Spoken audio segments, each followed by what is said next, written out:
Bonjour et bienvenue sur Ecomap, l'échographie pratique, facile et surtout utile du médecin généraliste. Aujourd'hui, un cas clinique d'exploration nerveuse. On va parler de quelque chose qu'on n'a pas encore beaucoup parlé sur la chaîne, qui est le nerf ulnaire. Si cette chaîne vous plaît, si vous trouvez qu'elle vous apporte, si vous aimez suivre cette chaîne, n'hésitez pas à me mettre un like, abonnez-vous à la chaîne et puis n'hésitez pas à mettre des commentaires parce que vraiment ça me fait très plaisir et c'est quelque chose qui me motive de vous lire, ça me motive vraiment, j'essaie vraiment de vous répondre au maximum, mais en tout cas, merci à vous pour vos commentaires parce que c'est très motivant à la fin de ma consultation de voir que ce petit temps que j'ai pris en plus pour vous, eh bien ça vous a servi et ça vous a apporté. Sur le Facebook, c'est la même chose, mettez-moi un like, abonnez-vous au Facebook. Et puis, votre formation d'initiation à l'échographie est offerte, le lien est dans la description. Alors, n'hésitez pas à me rejoindre dans cette formation qui vous est offerte pour commencer l'échographie avec de bonnes bases et vous y mettre enfin vous aussi, parce que l'échographie, c'est merveilleux. Ça rend énormément de services à la fois aux patients et aux médecins. Enfin, vraiment, je ne vous inviterai jamais assez à intégrer un appareil d'échographie dans votre cabinet.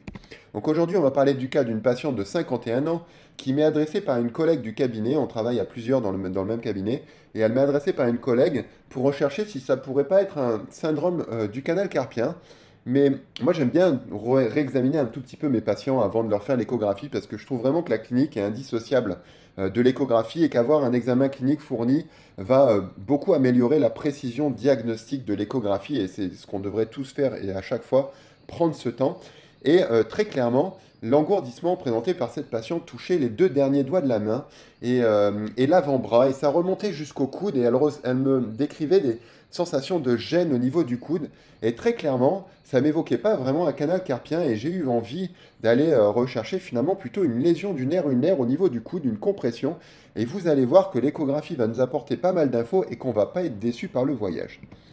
Donc on va commencer ici au niveau finalement vraiment de la partie basse du coude ou alors haute de l'avant-bras, ça dépend comment on voit les choses. On va se centrer finalement sur le nerf ulnaire, juste à la sortie finalement de cette gouttière, hein. Et puis on va remonter progressivement en suivant le nerf et on va regarder un petit peu si ce nerf finalement garde un aspect normal comme on s'attend pour les nerfs, un aspect échogène, fasciculaire, arrondi, pas très gros, et on va voir s'il change de calibre ou s'il change d'aspect, on va le faire ensemble. Donc repérer le nerf qui est ici avec son aspect tout à fait classique, échogène et fasciculaire, on le voit bien, alors c'est sensible à l'anisotropie, donc en fonction de l'angle de la sonde, ça peut changer. Remarquez qu'on voit ici passer l'épicondyles, hein, l'épicondyles médial, et on va continuer de remonter, remonter progressivement, et vous voyez que ce nerf commence déjà à s'épaissir et à devenir de plus en plus hypoéchogène. Et là, il devient vraiment, vraiment beaucoup plus gros que tout à l'heure. Regardez l'aspect de ce nerf, hein. Il est boursouflé, il est très hypoéchogène, et il finit par retrouver finalement progressivement, plus on monte vers le bras, je vais mettre la pause parce que ça va vite, plus on monte vers le bras, et puis il commence à retrouver un aspect normal. On va redescendre un petit peu vers le coude. Donc vous voyez que là, on a un aspect classique, un fasciculaire, peut-être un peu d'anisotropie, c'est vrai qu'il paraît un petit peu sombre, mais il paraît pas particulièrement épais. Vous voyez que là, en fonction de l'angle de la sonde, on retrouve un petit peu d'échogénicité au niveau de ce nerf. Et puis on va retourner vers l'épicondyle, on va retourner vers l'épicondyle, on descend, on descend, on descend. On passe d'ailleurs ici sous une arcade fibreuse hein, qu'on devine un petit peu ici. On va continuer à descendre et vous voyez l'épaississement qui commence à être assez important de ce nerf. Aspect épaissi et hypoéchogène de façon assez importante. Voilà, alors là on a vraiment l'épaississement très important du nerf. Voilà, on le voit un petit peu ici. Vous voyez le calibre par rapport à tout à l'heure et l'aspect, la perte de cet aspect fasciculaire et cet aspect très hypoéchogène.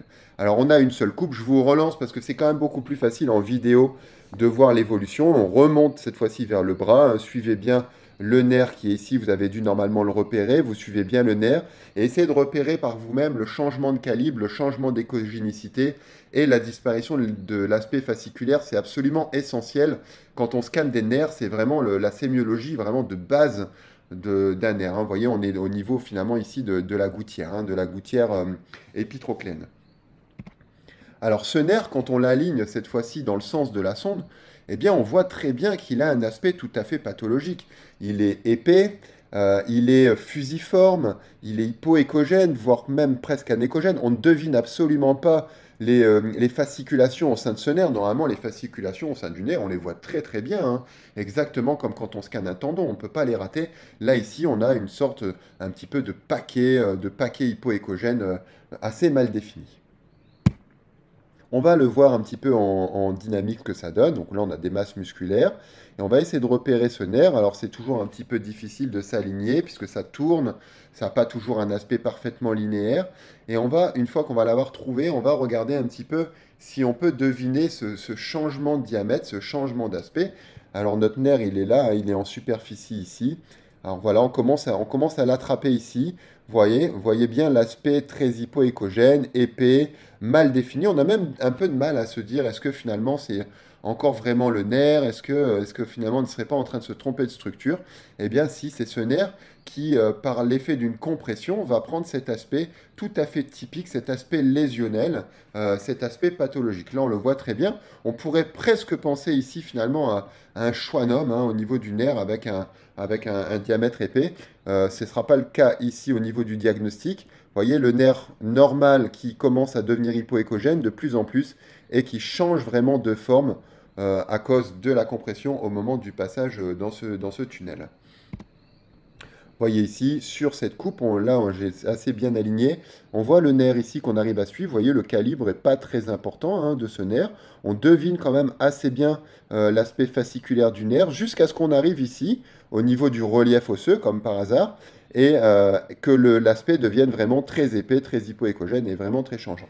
Je pense que ce n'est pas la peine d'en dire plus. Vous avez vraiment repéré de vous-même. Si ce n'est pas le cas, je vous invite à revenir en arrière et à revoir un petit peu la vidéo pour bien vous mettre dans la tête l'aspect pathologique d'un nerf et l'aspect physiologique d'un nerf. Alors qu'est-ce qui se passe pour cette patiente? Eh bien, il se passe qu'au niveau du passage ici, finalement dans à nouveau un tunnel, hein, beaucoup de pathologies en musculo-squelettique vont être des pathologies liées à des passages dans des petits endroits étriqués hein, au niveau des nerfs, comme le canal carpien, avec ce qu'on appelle le tunnel carpien. Et bien ici, on a aussi un passage dans un tunnel. Et bien, au moment de passage de cet épicondyle médial, sous l'arcade fibreuse, hein, qu'on va appeler le ligament d'Osborne, eh bien, ce nerf va se retrouver coincé finalement entre un ligament très ferme et très rigide et l'os qui va être derrière. Et donc, ce nerf va être en souffrance à chaque mouvement du coude, lors des flexions-extensions de coude. Et ce nerf va se coincer là et va souffrir. Et c'est pour ça qu'il va devenir finalement œdémacié. Œdémacié donc aqueux. Et donc, qui dit aqueux, donc hypoécogène, épais avec une perte de l'aspect fasciculaire normal. Vous voyez, on retombe toujours sur nos pieds si on connaît bien sa sémiologie de base. Il y a une autre pathologie, ce n'était pas le cas ici, mais je vous ferai un cas clinique sur le sujet. C'est l'arcade de Strutter ici, qui donne aussi des lésions du nerf ulnaire un peu plus haut situé. J'ai quelques beaux cas cliniques et ça se voit très bien en radio. Quand on fait une radio de face, eh bien, on voit ici un petit éperon osseux, mais ce n'est pas le sujet du jour et je ne vais pas me disperser. Vous voyez que ce nerf, une fois qu'il va être comprimé, finalement, il va prendre un aspect. Alors là, ils l'ont dessiné ici au niveau d'une arcade qui est un petit peu plus basse. Là, ici, pour la patiente, la compression était un tout petit peu plus haute, mais l'image reste la même. Vous voyez que le nerf va prendre cet aspect un petit peu en sablier, cet aspect un peu fusiforme, responsable finalement à cause de la compression qui va modifier l'aspect nerveux. J'espère que ce cas clinique vous a plu, que c'était pas trop compliqué, que je ne me suis pas trop emmêlé les pinceaux en vous expliquant. En tout cas, j'essaye toujours de vous apporter au maximum pour vous faire progresser sur l'échographie. La recherche de compression au niveau du coude, c'est pas très dur à partir du moment où on sait suivre un nerf. Donc, je vous invite vraiment, quand vous avez des signes cliniques d'engourdissement des deux derniers doigts de la main, à aller chercher au niveau du canal de Guyon l'aspect nerveux de ce nerf ulnaire, mais également au niveau de ce tunnel épitrocléen pour aller chercher aussi une compression nerveuse.